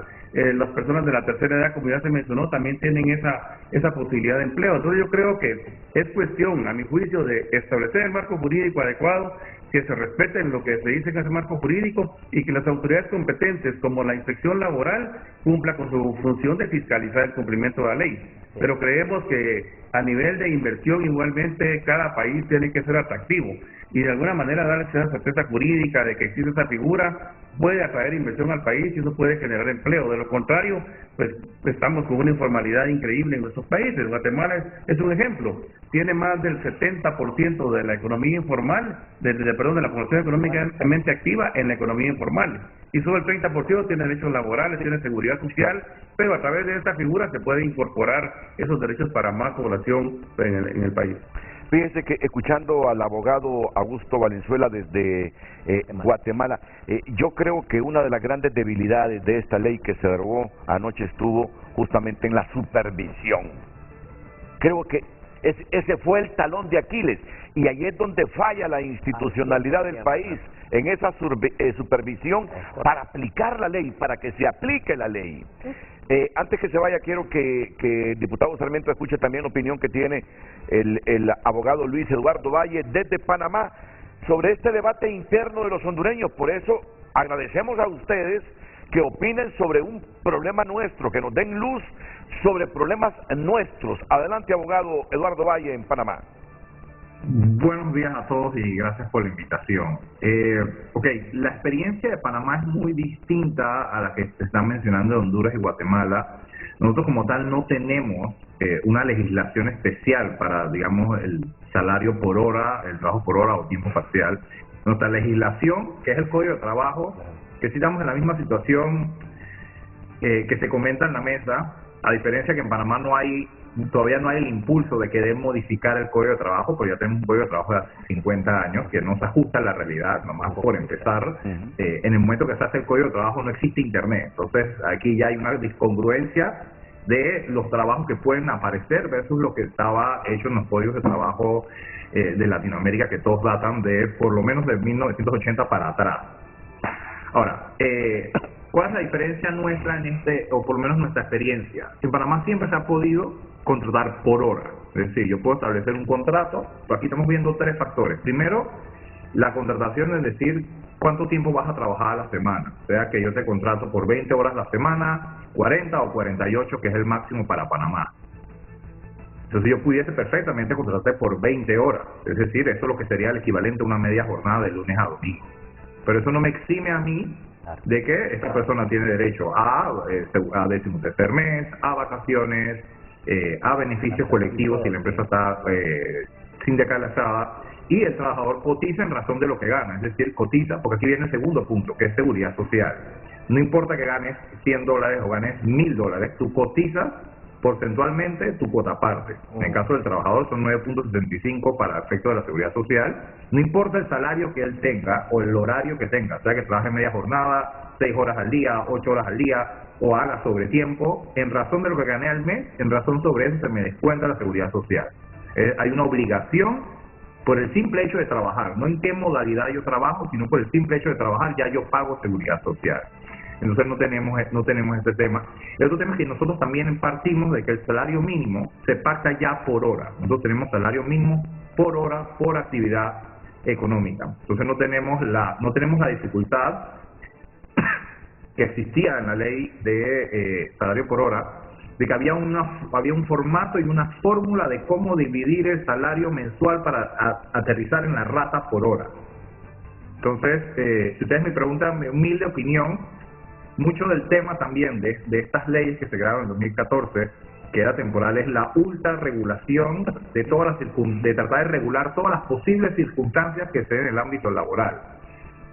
Para mí, partiendo del hecho de lo que ustedes mencionan, lo más importante es garantizar que las personas que trabajen media jornada, o digamos, no necesariamente tiene que ser media jornada, porque yo siento que ahí nos estamos amarrando, es decir, yo te pacto un número de horas a la semana. ¿Cómo yo distribuyo, digamos, de 40 horas? Si yo un día quiero hacer 8, otro día hago 4, otro día hago 6 y otro día hago otro número de horas, yo distribuyo mis horas dentro de la semana. Esto pensando a futuro, porque ya estamos hablando de flexibilizar la jornada. Es lo que entiendo, por lo que se ha mencionado. Claro. En el momento que yo le digo a alguien que invierte dinero, que yo contraté un grupo, digamos un departamento de personas que nada más me trabajan sobre medio tiempo, y ahora resulta que de la noche a la mañana, ahora tengo que pagarles el doble, y no necesariamente se va a generar el doble de trabajo, sí me genera un problema. Entonces la transición de salir de una ley a otra sí debería ser menos traumático, pero entiendo que estos números y estas estadísticas se sacaron.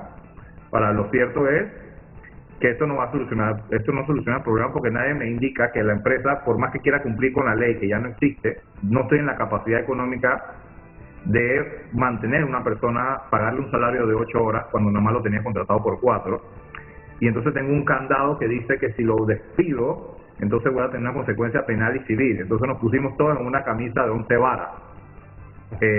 Desde mi punto de vista, viendo el tema, yo creo que el problema nunca fue que pudiese trabajar una persona 4 horas, por lo que ustedes me explican. El problema era que trabajar 4 horas conllevaba 2 factores. Primero, que no entraba dentro de la seguridad social, pues estaba por debajo de la cotización mínima. Y segundo, un tema de permanencia. Como bien explicó el licenciado Leicelar, la permanencia o la continuidad en el trabajo es otro tema. Por lo menos en el ejemplo de Panamá, nosotros tenemos 3 meses de prueba, donde yo como empresa, si la persona dentro de los primeros 3 meses de prueba no funciona, puedo terminar la relación de trabajo de manera unilateral, solamente pagando derechos adquiridos, ya sea vacaciones, décimo, prima de antigüedad. Pero también tenemos una legislación que dice que si dentro de los 2 primeros años la empresa decide terminar la relación de trabajo dentro de los 2 primeros años, tiene que pagar una indemnización y tiene que pagar un mes de preaviso aparte de los derechos adquiridos. Pero está esa flexibilidad de poder terminar la relación de trabajo. Porque tampoco queremos engañar a los trabajadores y decir, es que ya tú eres permanente aquí, entonces nadie te puede sacar y tu derecho es quedarte aquí. Porque entonces no estamos en la misma línea de tiempo.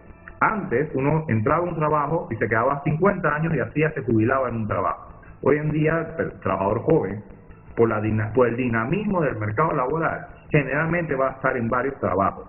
Y ya se ve hasta normal, que antes se veía mal porque esta persona ha rotado tanto. Hoy en día es positivo haber rotado porque genera una serie de experiencia y rango de acción sobre las cosas que aprendo a hacer. Y esa rotación natural, es decir, entra un trabajador, sale otro, tiene que ser con la menor cantidad de fricción posible.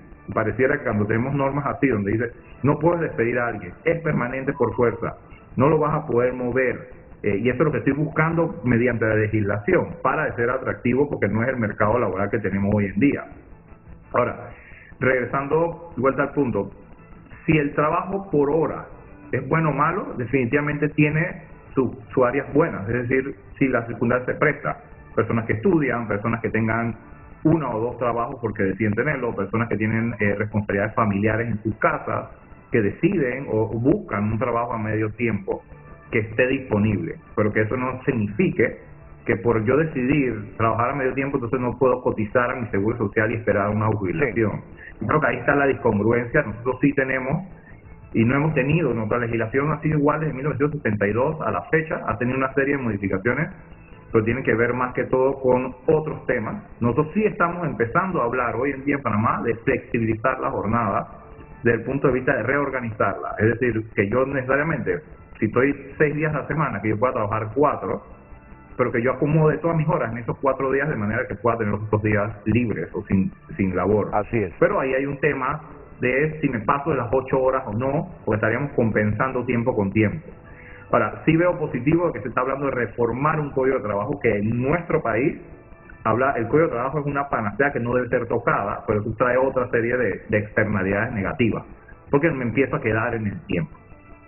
Muchas gracias, abogado Luis Eduardo Valle. Y usted me deja reflexionando sobre algo. Yo siento que todos debemos admitir las consecuencias que implica la decisión tomada. Es decir, muchas empresas vinieron y dijeron, invirtamos ahí porque ahí hay el empleo por hora. Sí. Y ahora se le han cambiado las reglas. Para ganar más. Y entonces el empresario dice, yo fui ahí a invertir, sí, claro, porque tenían esta legislación.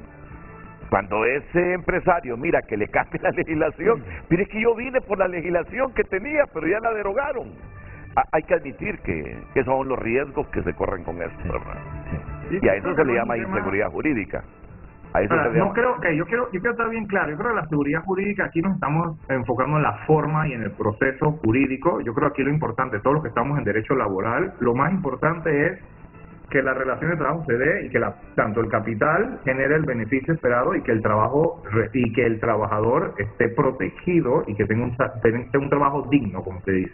Así es. Ahora, yo creo que estamos confundiendo que el trabajo por hora es un empleo no digno, y no es cierto. Por lo que sí pudiésemos haber hecho, y lo que veo por lo que hemos comentado en la mesa, el problema no estaba en trabajar por hora.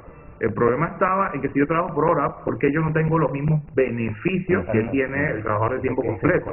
Y eso hubiera sido un tema más de seguridad social, porque la seguridad social, que entiendo es otra legislación por otra administración, no la de trabajo, no la de seguridad social, pudo haber dicho y levantado la mano, señores, todo el que esté trabajando media jornada va a cotizar en razón de la jornada que está ganando. Y todo el mundo cotiza. Que nosotros sí tenemos un tema en Panamá, por lo menos si alguien gana menos de 300 balboas, la empresa igual cotiza en razón de 300, independientemente que el trabajador gane menos. Porque hay un piso de lo que debe del aporte de la empresa. Sí. No es que yo voy a aportar, hay un piso, y también hay un piso sobre el salario mínimo. Es decir, si una persona trabaja menos de 20 horas a la semana, el salario mínimo establecido por la actividad, se le suman 10 centavos adicionales por hora, para compensar que las personas que menos trabajan tengan todavía un ingreso mayor, cónsono, que todavía no es cónsono con ninguna realidad hoy en día. Por eso, en eso sí vamos a estar de acuerdo que estamos desfasados con los ingresos, pero sí hay una oportunidad. Ahorita mismo, nuestra región, todo lo que es Centroamérica y Latinoamérica, deberíamos estar aprovechando la situación de la cadena de suministros, que ha estado por los últimos 10, 20 años separada de América, en Asia, en otros lugares, y ahora, producto de todo lo que nos pasó el año pasado, la pandemia y demás, tiene mucho sentido de que yo traiga mi cadena de suministro, toda mi logística, como quien dice, a mis países vecinos. Y ahí es donde entra Latinoamérica y la región fuerte. Entonces sí tenemos que ser competitivos, muy bien, tratar de buscar reglas donde las personas vayan a trabajar, pues que no importa si estoy trabajando mucho o poco, yo tengo los mismos beneficios sociales, que ya soy el gobierno que me los tiene que garantizar. Pues tampoco tenemos que entrar en un paternalismo de que si yo trabajo para ti, tú tienes que cuidarme siempre, porque al final del día esa no es la dinámica del trabajo. El trabajador si quiere ir, se cambia de trabajo. Yo no puedo obligarlo a que se quede. Y de la misma manera tampoco él me puede obligar, tú te tienes que quedar conmigo. Tú no puedes aspirar a otro trabajador, bueno o malo. Bien. Sería un tema de justicia. Muchas gracias, abogado Luis Eduardo Valle. Miren, y otra cosa, ¿verdad? Yo tengo muchos años de trabajar en esto. esta ley nació con la oposición de los trabajadores, de las centrales obreras y de los sindicatos. Eso también es correcto. Esta ley nació con la oposición de ellos. Nació con la oposición de ellos. Tripartita la relación. Y la coyuntura del país con un partido de izquierda que siempre le prometió a los trabajadores derogar esta ley, se dio. Es decir, tenemos al partido de Xiomara Castro que les dijo, cuando nosotros lleguemos al poder vamos a derogar esa ley. Llegaron al poder y sabiendo que tienen ellos un segmento de la población muy afín al partido, que son los sindicatos, las centrales obreras, pues se alinearon los astros para derogar la ley. Ahora, hay que trabajar para recuperar empleos y generar empleo. Que ese es el puntito en que no nos debemos perder. Ni la izquierda, ni la derecha, ni el centro, ni nadie. Honduras tiene la obligación de crear condiciones para generar empleo. Vamos a la pausa. Y nos despedimos del diputado. Gracias por estar aquí. Gracias. Hoy en tu nota es presentado por Banco de Occidente. Goce del respaldo, la confianza y la seguridad financiera que necesita. Las noticias se generan a cada minuto y se está pasando está en tunota.com. Ahora ya cambió nuestra portada en nuestros titulares. Rescatan a migrantes hondureños en poder de traficantes de personas en México. Peligrosísimo. Esas caravanas. Está pasando. Julieta Castellanos cuestiona reintegro de policías depurados y envía carta a la presidenta Xiomara. El COVID vino para quedarse en Honduras y demás países pobres, advierte Tito Alvarado. Moderna pide poder administrar vacuna anti-COVID en menores de 6 años en Estados Unidos. Estas y otras noticias disponibles para usted, porque si está pasando está en tunota.com y por cortesía de Banco de Occidente, apoyando al pequeño de hoy, hacemos el grande del mañana. La pausa y regresamos. Hoy en tu nota fue presentado por Banco de Occidente. Goce del respaldo, la confianza y la seguridad financiera que necesita. Después de esta pausa, lo que piensa el público, los comentarios, las reflexiones que ha hecho el público esta mañana en nuestras cuentas de redes sociales.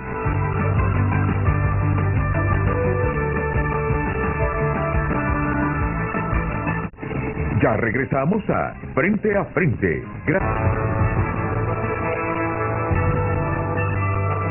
Estos son algunos de los mensajes que nos han llegado a las redes sociales de Frente a Frente, respondiendo al tema de esta mañana. Roberto Díaz Alcerro: creo que es un retroceso en las leyes. Miren, el empleo por hora es bueno, porque permite que jóvenes trabajen a medio tiempo y a la vez estudien.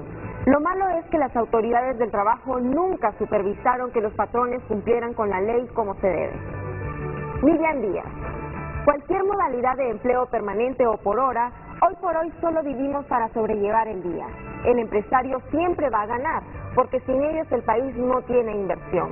Por favor, socialicen para el bien de la clase trabajadora.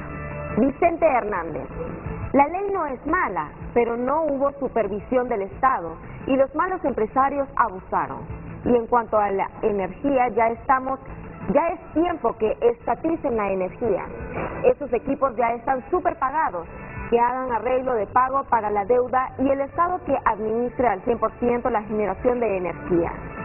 Jorge Martínez: bueno, la Cámara de Comercio e Industrias de Tegucigalpa debería de tener mejores argumentos y defensores de argumentos terriblemente emocionales. Es bueno no mentir, la mayoría de la población no estaba de acuerdo con el empleo por hora. No sé de dónde saca Daniel Fortín su 86%. Julio Herrera: los trabajos temporales, como su nombre lo dice, son eso. El espíritu es que sirvan de puente para que los jóvenes estudien. No creo que exista un joven que trabaja en un call center o de mesero que su mayor aspiración sea trabajar en ese tipo de empleos para toda la vida.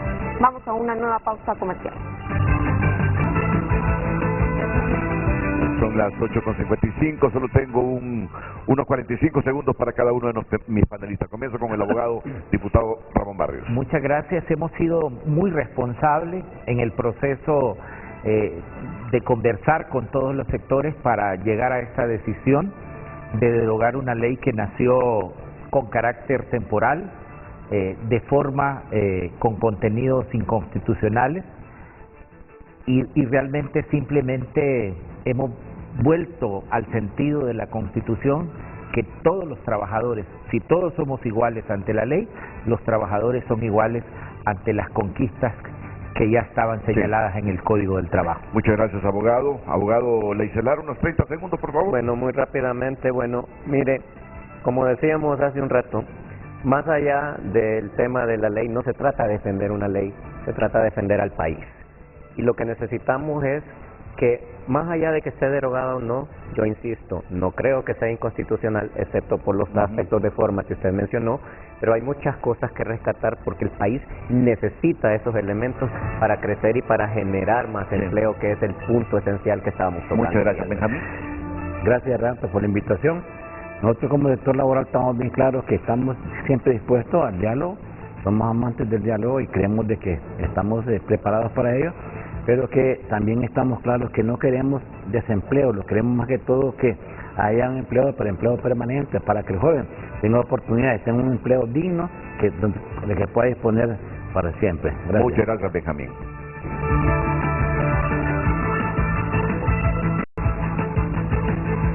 Nosotros hemos concluido, pero la programación sigue aquí en la pantalla líder de Honduras con las mañanas del 5.